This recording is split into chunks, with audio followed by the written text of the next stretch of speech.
우리가 이 세상을 살아가면서 여러 가지 어려운 일을 만나게 되는데 그 중에 하나가 어떤 것을 선택하는지에 대한 아주 깊은 고민이 있을 때가 있습니다. 내가 이것을 선택하는 것이 옳은 것인지 아니면 저것을 선택하는 것이 옳은 것인지, 또 내가 이쪽 길로 가는 것이 바른 것인지 아니면 저쪽 길로 가는 것이 바른 것인지라는 것입니다. 이것도 하고 저것도 할 수 있다면 얼마나 좋겠습니까? 그러나 우리는 몸은 하나이기 때문에 우리는 이동할 수 있는 제한적인 공간에 살아갈 수밖에 없는 유한한 존재이기 때문에 우리가 때로는 두 가지 일을 동시에 할 수도 있지만, 그러나 많은 일들 가운데 우리는 한 가지만을 행할 수밖에 없다라는 것입니다. 내가 동쪽 길을 선택해서 가면 반대 방향의 서쪽 길은 그때는 갈 수 없게 되는 것입니다. 오늘 이 시간에 하나님께 예배를 드리러 오신 성도님들은 이 시간에 주님의 날, 내가 주님 앞에 예배를 드리는 것을 선택하셨습니다. 그리고 이곳을 향하여 오신 것입니다. 그러나 반대로 이 예배의 자리를 선택하지 않는 다른 사람들은 아마 지금 다른 곳에, 어떤 곳에 있게 되는 것입니다. 그분이 그리스도인이건 그리스도인이 아니건 간에 자신의 선택된 자리에 있다라는 것입니다. 그런데 우리가 이 선택을 한번 잘못함으로 아주 크게 고통을 당할 수도 있습니다. 근데 이 선택을 하는 데 입장에서 이 명백하게 길이 보인다면, 분명한 뭔가가 보인다면 문제가 되지 않을 것인데 이게 보이지를 않는다는 것입니다. 내가 분명히 이 길로 가는 것이 맞다라는 확신은 들지만 거기에 가서 낭패를 보는 경우도 있고, 또 반대로 두려움으로 그 길을 걸어가지만 오히려 그것이 나에게 귀한 것이 될 수도 있다라는 것입니다. 선택은 내가 가는 길, 내가 하는 일을 결정해야 하는 것입니다. 그래서 신중에 또 신중을 취하게 되는 것입니다. 길이 하나라면 차라리 좋을지도 모른다는 생각이 듭니다. 선택의 여지가 없다면 그것을 그냥 받아들이면 오히려 더 쉽습니다. 하지만 우리가 가는 길은 여러 개의 길이 있습니다. 그것을 선택해야 하는 것이 내가 감당해야 될 몫이고 공동체가 감당해야 될 몫이 되는 것입니다. 이제 우리 교회가 이제 본격적으로 교회 이전을 우리가 계획했던 것을 실행의 단계로 옮겨가는 시간이 되었습니다.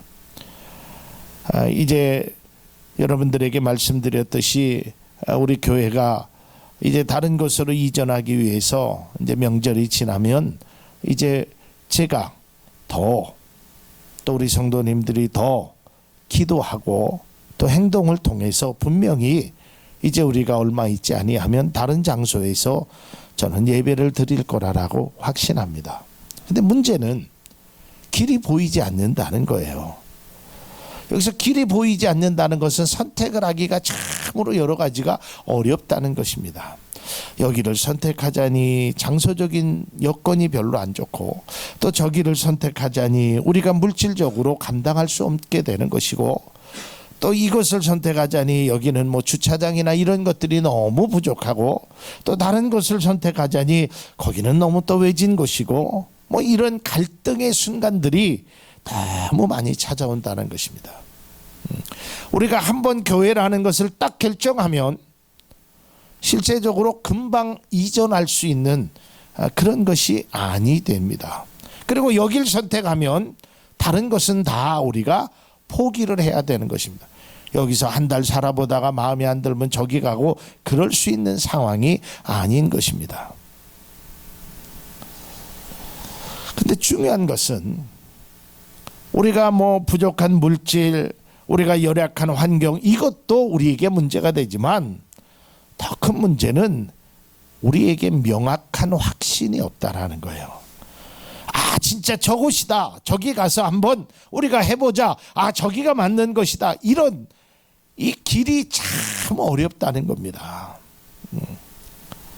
특별히 목회자 입장에서 우리가 이곳에 얻었을 때는요, 사실 선택의 여지가 없었습니다. 그렇죠. 여러분 아시다시피 2016년도 10월 달에 여기를 얻었었는데요. 이곳에는 선택의 여지가 없어서 그냥 들어왔습니다. 그냥 뭐 곰팡이가 있고 거미줄이 막 주렁주렁 있고 아주 지저분한 정말 냄새도 나는 그곳이었지만 선택의 여지가 없어서 그냥 우리는 그때는 들어왔습니다. 근데 지금은 우리에게 선택의 여지가 있다 보니까 오히려 2016년도 10월보다 더 결정하기가 어려웠었다는 거예요. 그때는 뭐 결정하는 게 뭐 다른 곳에 갈래야 갈 수도 없었고 그냥 여기다 싶어서 그냥 됐다 싶어서 냄새도 나고 좁기도 하고 부족하지만 그냥 들어왔습니다. 그러나 이제는 우리가 그렇게 할 수만은 없다라는 것입니다. 그래서 참 선택이라는 것이 어렵다는 것입니다. 여러분, 우리가 인생을 살면서 어려운 일이 생기는 것도 문제입니다. 풀기 어려운 숙제도 문제입니다. 그러나 문제가 중요한 것이 아니라 문제의 답을 찾지 못하기 때문에 더더욱이나 고민되는 것입니다. 그런데요, 나중에 보면 이 답을 알고 보면 참 문제가 아무것도 아니라는 것을 알게 됩니다. 가끔 TV 프로그램에 그 제목이 뇌색남인가 뭐 뇌색 그런 프로그램이 있습니다. 거기에 보면 어떤 문제를 내는데 나는 아무리 봐도 그걸 풀 수가 없어요. 뭐 더하기가 아주 신기한 법칙으로 되어 있습니다. 근데 그거는 더하기가 아니라 결국 시계의 숫자를 가지고 퍼즐을 맞춰가는 거예요. 근데 그 방법을 한번 알고 나니까 그 다음에는 어떤 문제가 와도 고민할 필요가 없어요. 아주 쉽게 풀어지는 거예요.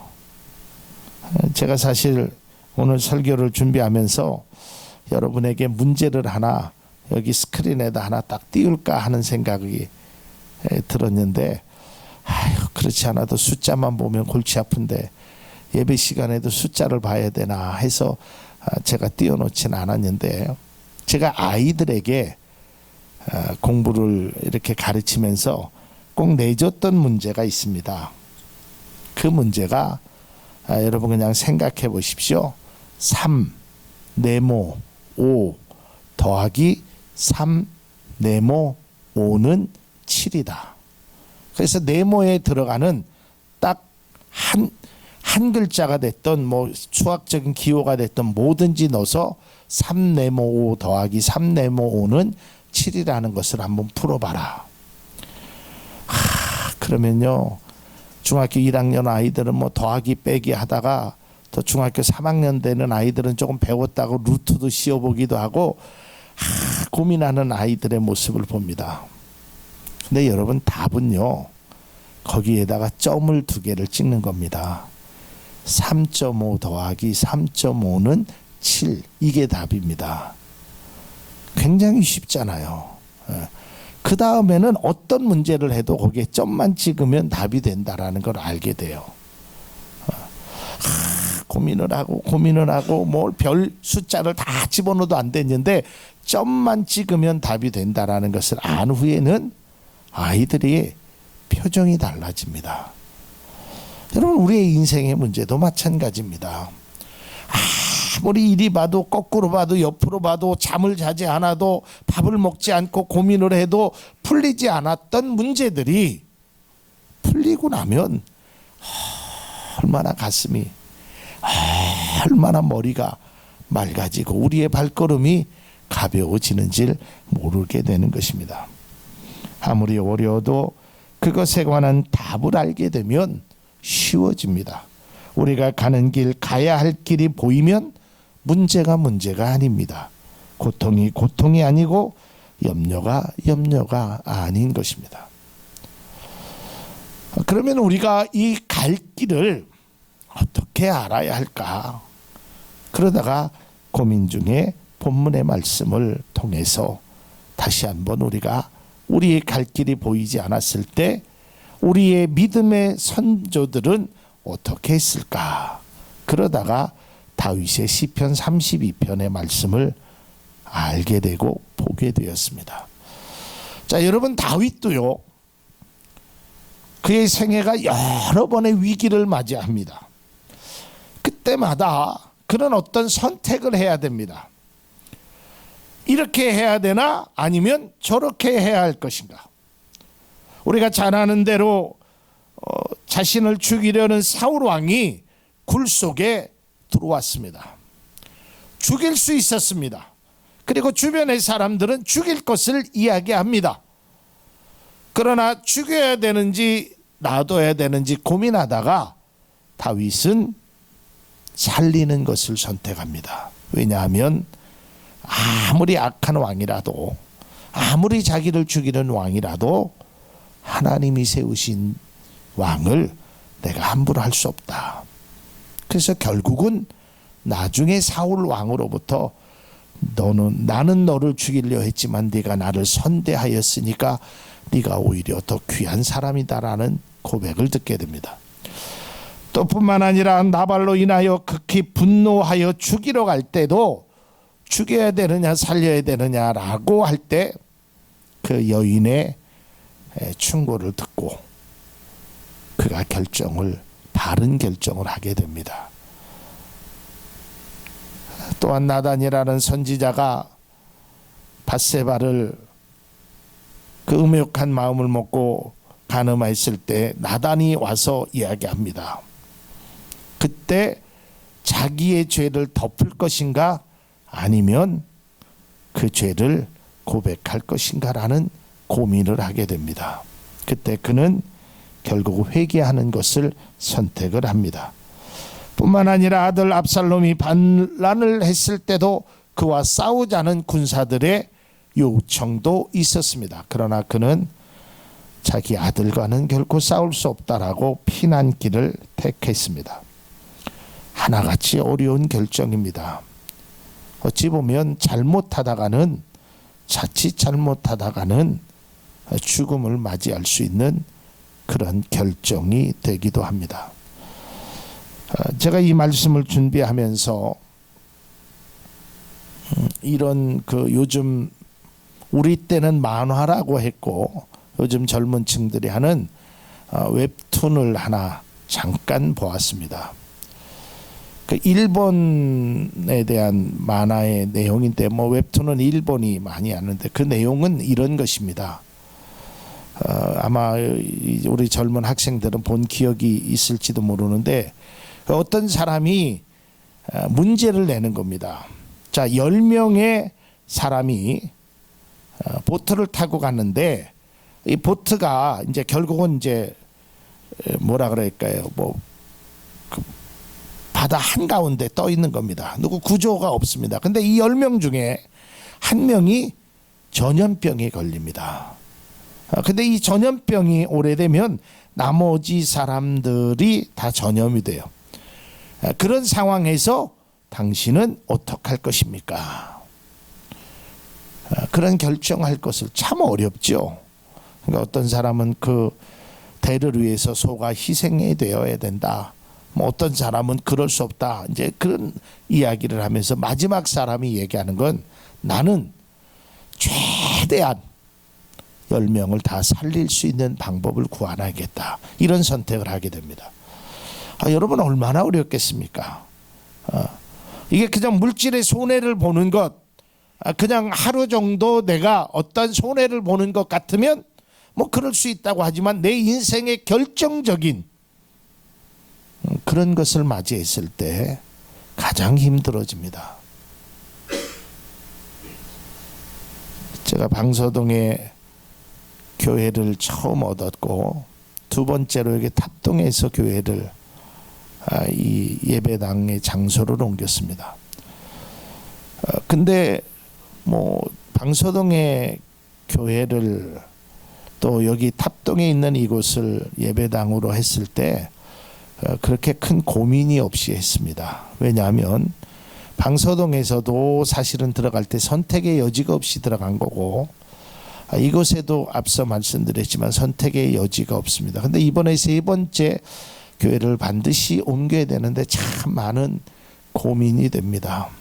그래서 늘 새벽마다 하나님 어떻게 할까요? 어디로 가야 될까요?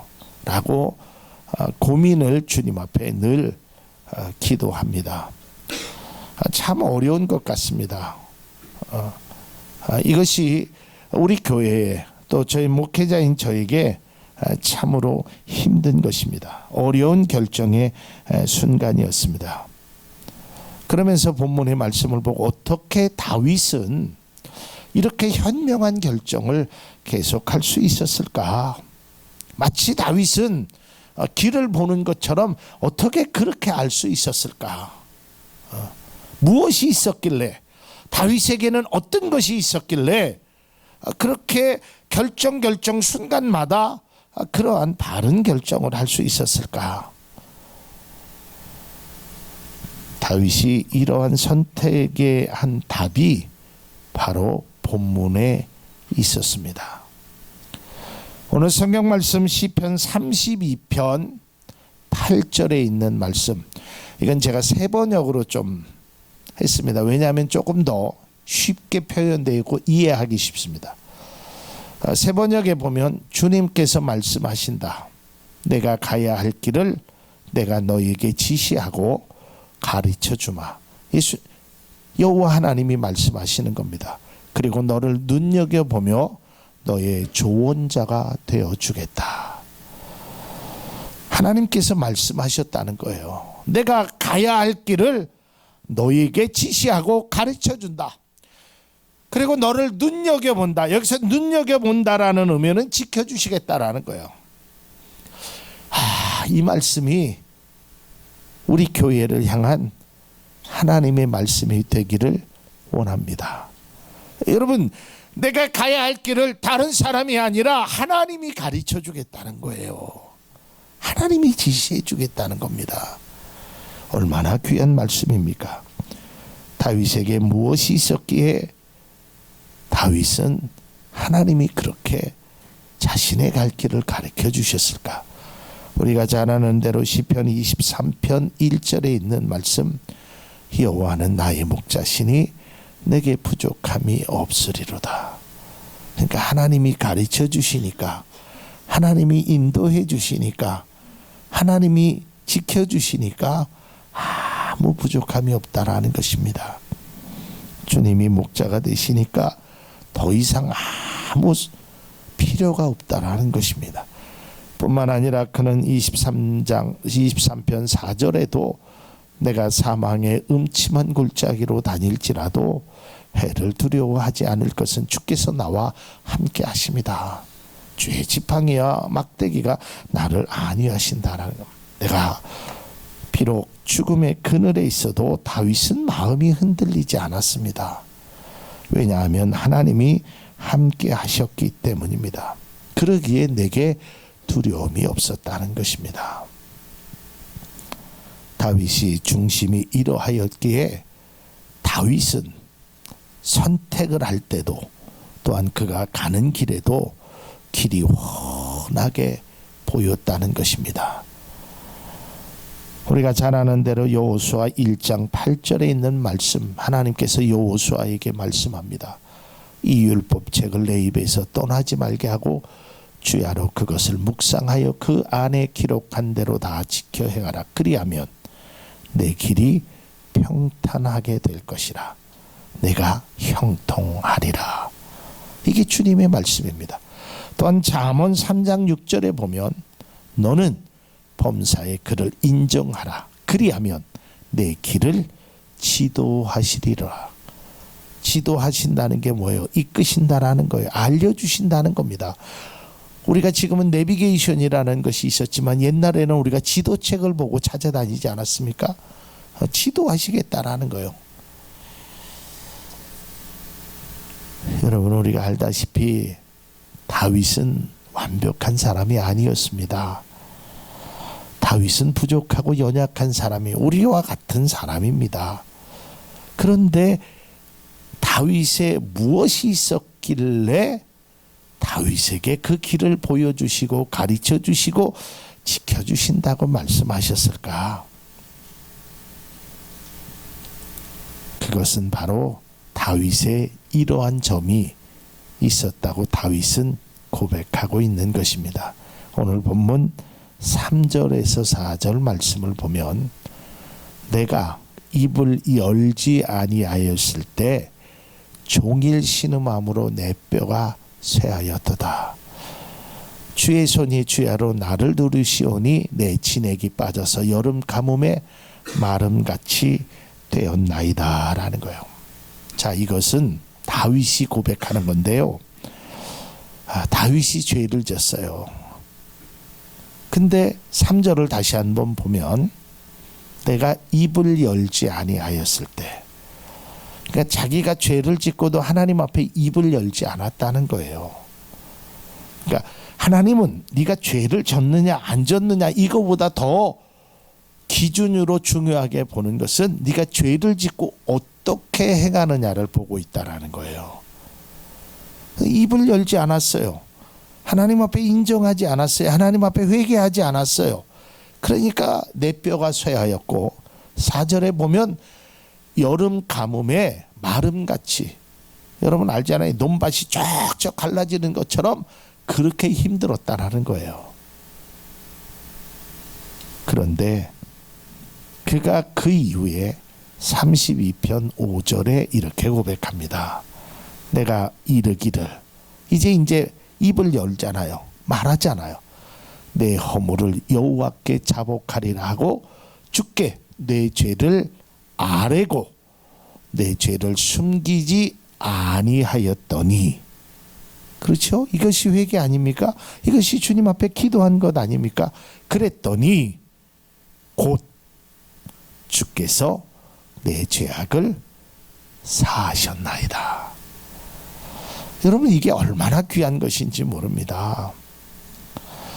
다윗은 큰 죄를 지었던 사람입니다. 왕으로서 해서는 안 될 일을 행했던 사람입니다.